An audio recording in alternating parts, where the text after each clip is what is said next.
Hundreds applied, but just 15 were chosen to compete in Craftmaster, the search for Ireland's top craft apprentice. Each week, our apprentices will create unique pieces in the fields of wood, ceramics, glass, metal and textiles.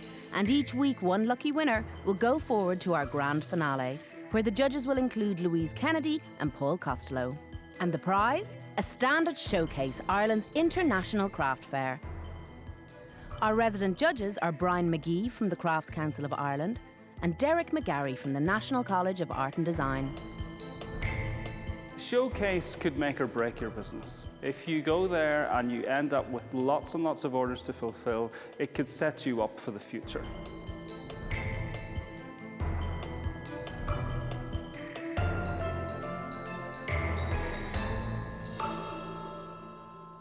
This week, we're in Riverstown, County Sligo, where the apprentices are in a traditional forge with blacksmith Michael Budd.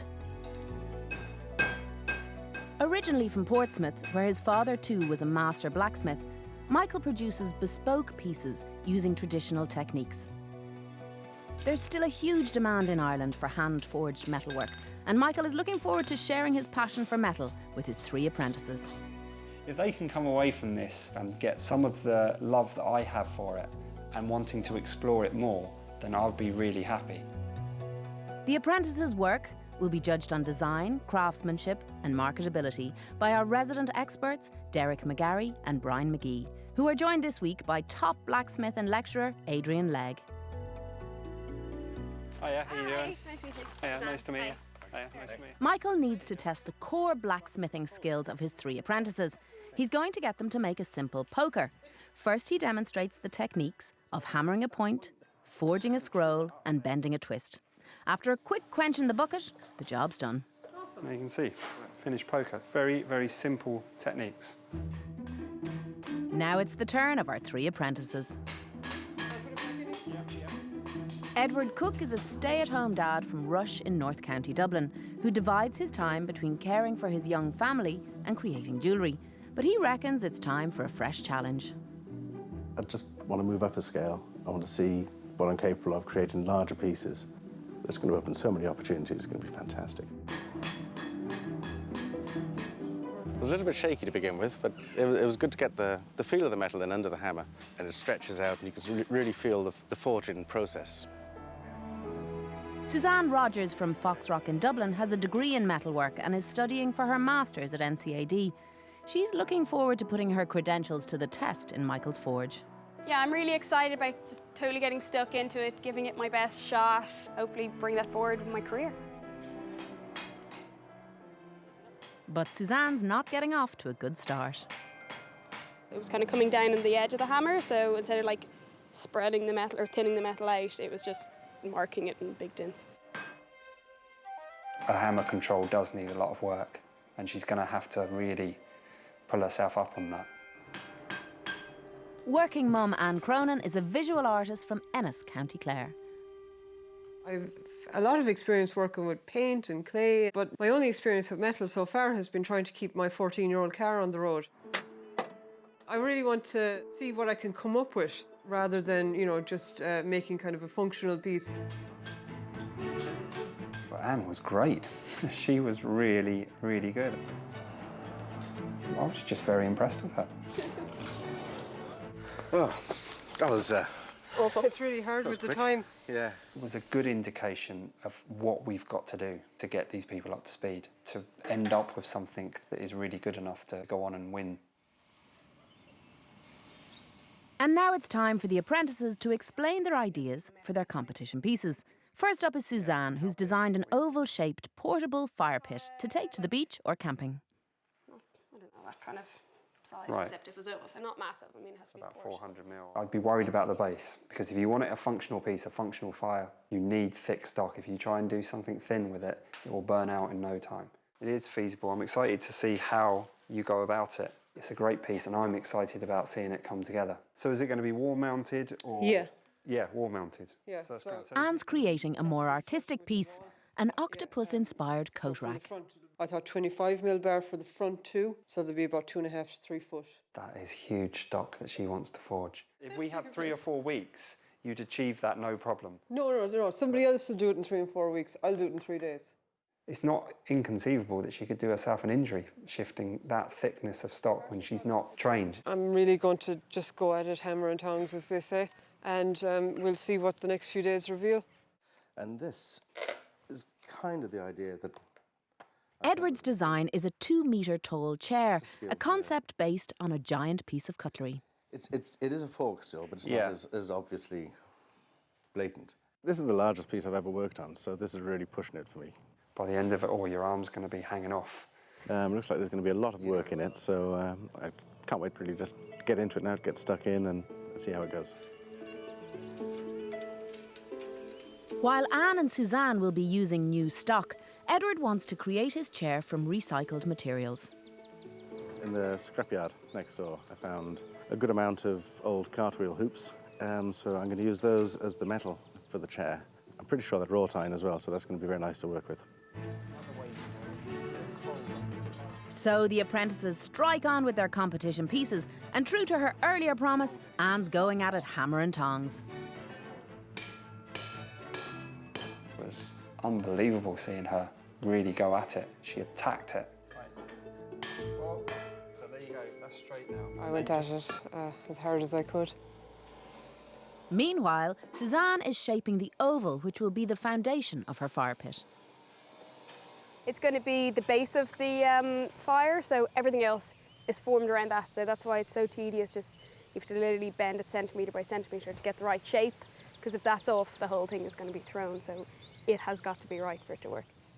And Edward is getting to grips with his recycled cartwheel rims. The metal's moving well, it retains its heat very nicely from the fire. It's certainly hit home today just how hard this is going to be. It's exceptionally physical. We'll move the anvil over because you haven't got the room there. It's hard work, and he did amazingly getting it to the stage it is now. He did amazingly well. After a long day hammering in the forge, Anne is feeling the pain. I thought my shoulder or my arm or my muscles would seize up or get tired, but it's not my arm that's tired, it's my hand is starting to blister from holding the hammer. And I think I can forget about manicures for a while. So I'm stuck. I'll have to lash the hammer onto me if the blisters do come up, and they're coming. I can feel them. But next morning, she's still forging ahead. It's sore, all right, and I can feel like a lot of the strength has gone out of my arm. She's working to her limitations now, which I'm quite impressed with. That she's moved on from the attitude she had the previous few days. Suzanne has made a template or jig for the shape of her oval. This means that she can bend the hot metal to the curves she needs for her fire pit. So the two curves should be matching now. They're still hot. So we'll see if they contort any bit when they cool down, but hopefully they're fine. And then tomorrow morning, hopefully, I'll get the end bit attached. But Edward is starting to realise he may have bitten off more than he can chew. I wanted to have a long taper going from the very bottom of the chair all the way to the top. And it's not feasible in the time frame that I have, and realising just what hard work it really is. And so very wisely he decided to cut it. I'm going to use the angle grinder. I'm going to cut the taper into it. It's not ideal, it's not what I wanted to do, but it's a necessity with the time frame that I have. So I'm feeling a lot more confident now, and I think it was a good call. So Edward cracks along, but for Anne, it's heavy going. I don't see what I can do. It's not my shoulder, it's just literally the strength isn't in my arm. Yeah. The hammer's getting an awful lot heavier as the days go on. I'm trying to work on just using my arm to bring the hammer up and then letting it drop rather than, because I was bang, bang. Use the weight of the hammer. Yeah. And it saves you a lot of, that's what it's for. Anne's octopus-inspired coat rack will weigh 20 kilos when it's finished, and Michael's concerned. She thinks she's just going to hook it onto the wall, and it has to be safe. I see that as a problem for a very skilled carpenter or builder. Put it on the wall, please. Make it happen. I think she might have a rude awakening in the next few days when she comes to start putting it together. Sure. We'll see what happens. Just here? Yep. Suzanne's fire pit is taking shape. Oh, yeah. I finally got that stupid oval to close. There we go. Which is great. And now she can move on to forging the bars for the bottom of her piece. She's flying now with putting the bends in those bars now. She knows how to work that steel. I think once I can get the base done, the rest should hopefully be easier, but I'm definitely behind. Compared to the others as well, I feel a good day behind. 2 days in and Edward's on a roll. He's taken a lead from Suzanne and has also made a jig to help him bend the long back sections of his fork-like chair. The metal does move fairly quickly around it. So, I mean, there's a lot of work to get that precise. You need to get that right. Once that's right, then everything else will follow on. He's pretty much exactly on schedule for where he wants to be. I still don't know whether it's going to be comfortable, so still holding my breath for that one. After a lot of trial and error, Anne thinks she's found a secure way to mount her octopus coat rack. Pin the things to the bar and then weld the bar to the inside of the head. She's thought about it and redesigned. I'm really encouraged because I was very worried that she wasn't listening. Thanks. Cheers, Michael. So, she's found a solution for the mounting, but a lapse in concentration at the fire means she's badly burned her piece. How will Anne fix this problem? Honestly, it doesn't need to be fixed because it looks quite nice. She's talking about maybe making it look like it was something that she meant to do. No, if you burn the rest of it, it looked like you didn't learn from the first time you burnt it. Yeah, I know. So Well, that's some people's opinion, but It's that she's lost concentration, she's burnt it and she's covering up for herself. it's kind of a happy mistake. is it? Yeah. But it could work for her if she does it nicely. It would, it's a nice effect that it can have. Suzanne is making solid progress. The piece is simple looking, and if it's simple, you have to get it right. You have to have it you have to have it perfect, basically. Because if there's anything off, it throws the whole piece. Edward has discovered that bending the metal for his chair is taking longer than he had anticipated. Yeah, it's time consuming because I'm only doing a few inches at a time. That's about as much as, as far as you want to go.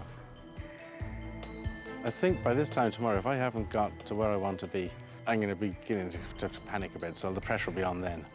After the break, Anne keeps a cool head with her coat rack. I'm going to make it fit. Edward gets to chill out with parts of his chair. Don't think I need the legs. And Suzanne's fire pit goes up in flames.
In just a few days, the apprentices' pieces will be judged on design, craftsmanship and marketability by our panel of experts. Right now, I'm on my way to the forge to find out how they're getting on. Our apprentices have one eye on the market, and Anne reckons her octopus-inspired coat rack will appeal to specialist collectors.